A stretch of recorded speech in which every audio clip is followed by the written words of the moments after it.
Report के मुताबिक शहजादा Charles अपनी मां मलिका एलिजाबेथ को बकिंगम पैलेस की छत पे ले गया। आइए अम्मी, मैं आपको लंदन का आज नजारा दिखाता हूँ। बड़ा प्यारा मौसम है।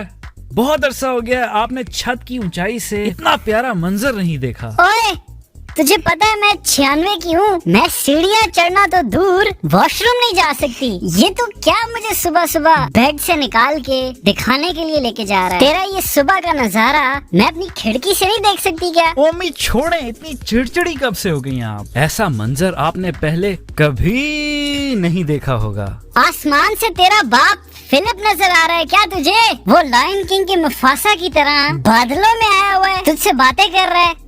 हैं? अगर कर भी रहा है तो मैंने नहीं सुनना उसे, साफ बता दूं। अभी उसे मरे 1 साल भी नहीं हुआ, 1 साल भी नहीं पूरा गुजरा मेरी उसे जान छूटे। शुक्र पड़ा था मैंने जब इस दुनिया से दफा हुआ था वो। जब मलिका छत पे पहुंची तो चार्ल्स उन्हें कहता है, जरा इधर आइएगा अम्मी, इधर देखिए नीचे क्या है। जब मलिका कोने पे पहुंची तो चार्ल्स ने मलिका को धक्का दे दिया।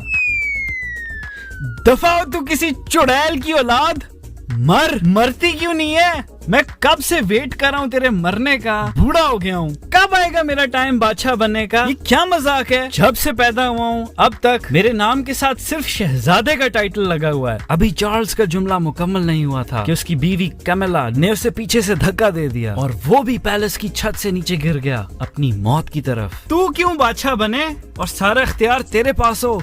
कहना था कमिला का, मैं तेरी माँ की तरह मलिका बनना चाहती हूँ। मैं सारी दुनिया की नजरों में रहना चाहती हूँ। अगर तू जिंदा रहा तो कोई मुझे इतना घास नहीं डालेगा। लोग कहेंगे बादशाह चार्ल्स और उसकी बीवी कमिला, ये मलिका है लेकिन इसकी कोई इतनी हैसियत नहीं है। अभी कमिला का जुमला मुकम्मल नहीं हुआ था कि पीछे से उसके सर पे गोली लगी और वो वहीं दम तोड़ गई।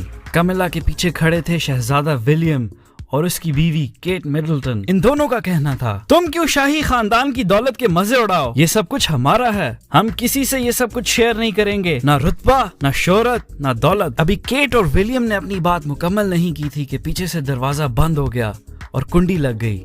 विलियम और केट सोच में पड़ गए, ओ ये क्या हुआ?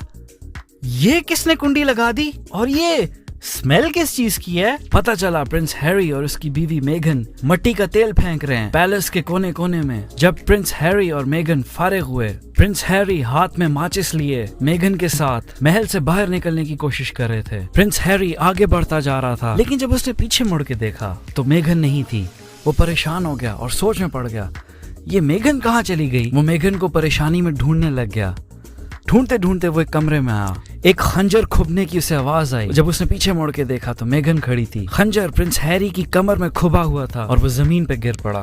तू मुझे इस गंदे खानदान में लेके आया, तूने मुझे इस महल नुमा जेल में कई सालों तक रखा। तेरे घर वालों ने मुझे इतना तंग किया, मुझे ऑलमोस्ट खुदकुशी की नौबत पे ले गए। मैं तुझे कभी माफ नहीं करूंगी। हैरी जमीन पे पड़ा।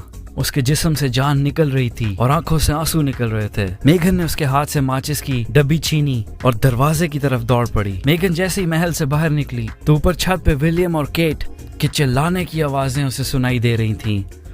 ओए कोई हमें यहाँ से निकालो, अल्लाह का वास्ता है, हम फंसे हैं। लेकिन मेगन आज किसी पे तरस नहीं खाने वाली थी। उसने माचिस की तीली को आग लगाया और महल की तरफ फेंक दिया। हर तरफ आग ही आग लग गई। विलियम और केट इसी आग में जलकर राख हो गए और मेगन मार्कल अमेरिका फरार हो गई, जिस पे अमरीकियों ने फूल की पत्तियों से मेगन का इस्तकबाल किया। प्रेस टाइम में महल की राख से क्वीन एलिजाबेथ जिंदा सलामत उठी और सब दुनिया को हैरान कर दिया। पता ये चला क्वीन एलिजाबेथ पे यूके के साइंसदान एक्सपेरिमेंट्स कर रहे थे कब से। एलिजाबेथ अब अगले 200 साल मजीद जिंदा रहेगी। इसे बड़ी उम्र तो क्या, आग, सैलाब, बंदूक की गोली कुछ भी नहीं मार सकेंगे। क्वीन एलिजाबेथ अब ना सिर्फ ब्रिटिश एम्पायर को उसकी फॉर्मर ग्लोरी रिस्टोर करेगी बल्कि दुनिया के कोने कोने में नई कॉलोनीज बनाएगी।